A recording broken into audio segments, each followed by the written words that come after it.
गांधी के उन विचारों को आगे बढ़ाया जाए।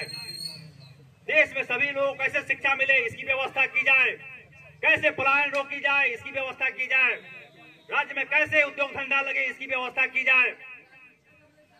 साथियों, इसलिए प्रशांत किशोर जी जन स्वराज के प्रणेता सूत्रधार लगभग 3 वर्षों से चंपारण से यात्रा शुरू करके गांधी के कर्मभूमि से और लगातार चल रहे हैं, गांव गांव लोगों के बीच में जा रहे हैं और यह बता रहे हैं कि कैसे व्यवस्था बिहार में होगी, अच्छी व्यवस्था कैसे लागू होगी ताकि पलायन रुकेगा, बिहार का गौरव स्थापित होगा, बिहार की अस्मिता स्थापित होगी। साथियों, इन्हीं चीजों को लेकर उन्होंने कहा है कि अब बिहार में जो पार्टी स्थापित है उसका शासन नहीं चलेगा और आपको अपना शासन बनाना होगा, यानी जनता का राज बनाना होगा। जन स्वराज का मतलब होता है जनता का सुंदर राज। तो आपकी राज बनानी होंगी, आपको बनाना होगा। और यदि जनता का सुंदर राज हो गया, यदि आप लोग एक एक होकर खड़े हो गए, संतोष जी आप लोग का यहाँ नेतृत्व कर रहे हैं, डॉक्टर संतोष कुमार, सब कुछ छोड़ छाड़ कर बिहार बदलाव में लगे हुए हैं और इसलिए लगे हुए हैं कि आपका गांव, आपका पंचायत, आपका राज्य कैसे विकसित हो।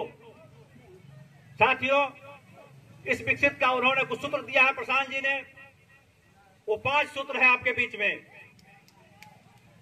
और उसका प्रमाण भी मिल रहा है कि आज तक जो विपक्ष में या पक्ष में रही है सरकार, वो कुछ नहीं कर रही थी।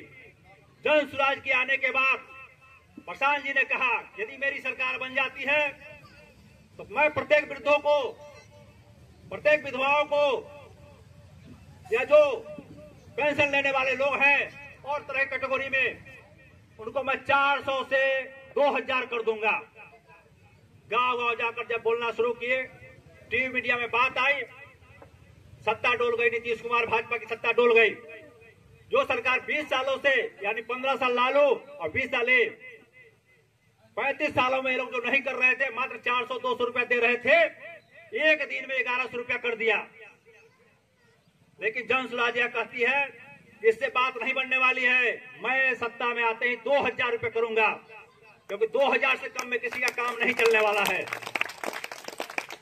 साथियों, प्रशांत जी का यह भी कहना है कि यदि जन स्वराज सत्ता में आती है तो महीने दिन के अंदर में एक आयोग बनाएगी और यह आयोग यह काम करेगा कि पलायन की स्थिति कैसे रोके जाए। जो भी हमारे भाई बहन मजदूर के रूप में बाहर जा रहे हैं उनको कैसे रोका जाए, कैसे यहाँ पर 10,000 से 15,000 की नौकरी रोजगार दिया जाए। इसके लिए एक विभाग बनेगा और सब लोगों को 10 से 15,000 का रोजगार मिलेगा। इस विचार करने के लिए यह सभा बुलाई गई है, यानी बिहार में बदलाव के लिए जो व्यवस्था चल रही है पलायन की, उसको बदलने के लिए यह सभा बुलाई गई है। जब रोजगार की स्थिति सुधरेगी, जब रोजगार होगा तो बेरोजगारी दूर होगी, पलायन रुकेगा।